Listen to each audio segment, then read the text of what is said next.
Com um público abaixo do esperado, os atos do Dia do Trabalhador reúnem apoiadores de Jair Bolsonaro e de Lula em cidades como São Paulo, Rio de Janeiro e Brasília.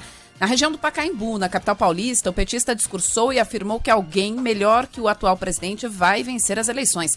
Ele ainda defendeu que o Brasil volte a ser um país civilizado e do diálogo. Se prepare porque alguém melhor do que esse presidente vai ganhar as eleições.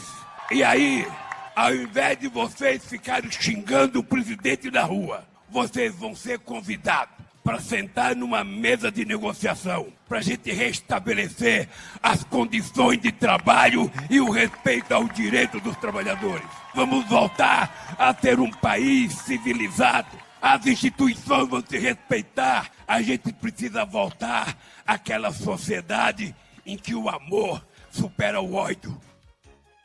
No mesmo ato, Lula pediu desculpas após dizer que Jair Bolsonaro não gosta de gente, gosta de policial.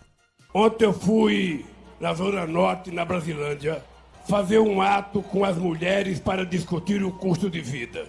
E quando eu estava fazendo o discurso, eu queria dizer que o Bolsonaro só gosta de milícia, ele não gosta de gente. E eu falei que ele só gosta de polícia, não gosta de gente. E eu quero aproveitar e pedir desculpas aos policiais desse país, porque muitas vezes cometem erros, mas muitas vezes salva muita gente do povo trabalhador e nós temos que tratá-los como trabalhador nesse país. Bem, em Brasília, Jair Bolsonaro compareceu ao ato, mas não discursou. Na esplanada dos ministérios, alguns apoiadores seguravam faixas com ataques ao Supremo Tribunal Federal. Quem tem mais informação para a gente é Agatha Gonzaga. O feriado de 1º de maio, celebração do Dia dos Trabalhadores, teve manifestações de apoiadores do governo do presidente Jair Bolsonaro e também de centrais sindicais em apoio ao ex-presidente Luiz Inácio Lula da Silva. A Secretaria de Segurança Pública da capital organizou os movimentos em locais diferentes da área central para evitar confrontos. Na esplanada dos ministérios, Bolsonaro foi ao encontro de apoiadores pela manhã e transmitiu nas redes sociais seus votos de celebração ao Dia do Trabalhador. Cumprimentar o pessoal que está aqui numa manifestação pacífica em defesa da Constituição, da democracia e da liberdade. Então, parabéns a todos de Brasília e como todo o Brasil que hoje estarão às ruas. E aí, mais tarde, na Avenida Paulista, em São Paulo, Jair Bolsonaro não esteve presente, mas enviou um vídeo. Nele, o presidente voltou a falar em bem contra o mal e que deve lealdade ao povo brasileiro. A gente vai colocar um trechinho aqui, o áudio está bem difícil, aí na sequência eu repito aqui a informação do que disse o presidente no vídeo. Temos um governo que acredita em Deus e deve lealdade ao seu povo. Eu irei, onde vocês estiverem, o PT sempre vence o mal. Ele diz o seguinte: temos um governo que acredita em Deus e deve lealdade a seu povo. Eu irei onde vocês estiverem. Venceremos porque o bem sempre vence o mal. Agora, acompanhando tudo o que aconteceu nessas celebrações do Dia do Trabalhador, do 1º de maio, porque é assim que precisa ser encarado, né? Houve tão poucos discursos sobre necessidade de geração de empregos e, acima de tudo, já que estamos falando de 2 pré-candidatos, quais são os planos? Quais são os planos para a geração de empregos, para melhorar a vida do trabalhador? Disso a gente não ouve falar, né? Impressionante. A gente ouve o Bolsonaro falando de... O Bolsonaro fala da luta do bem contra o mal, se colocando ali do lado do bem.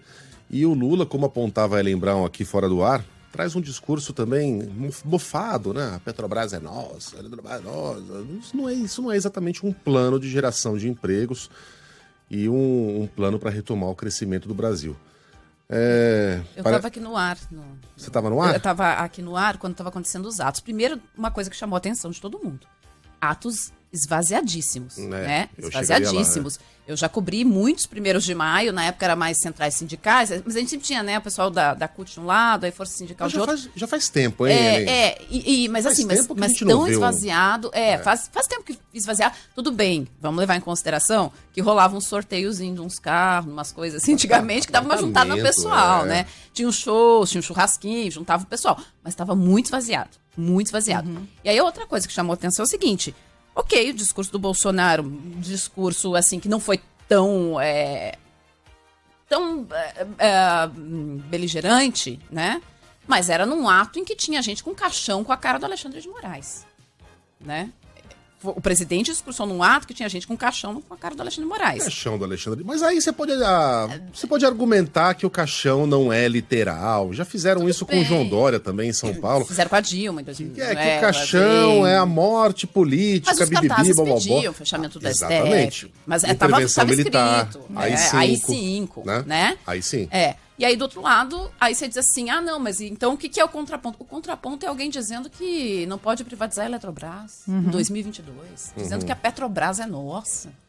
É um negócio meio maluco. Empoeirado, né? E aí, assim, me chama a atenção, você vê como a gente está desconectado, mas é uma coisa meio geral, né? Hoje a Folha traz uma reportagem falando do Noam Chomsky. Chomsky, que é aquele grande intelectual da esquerda e tal.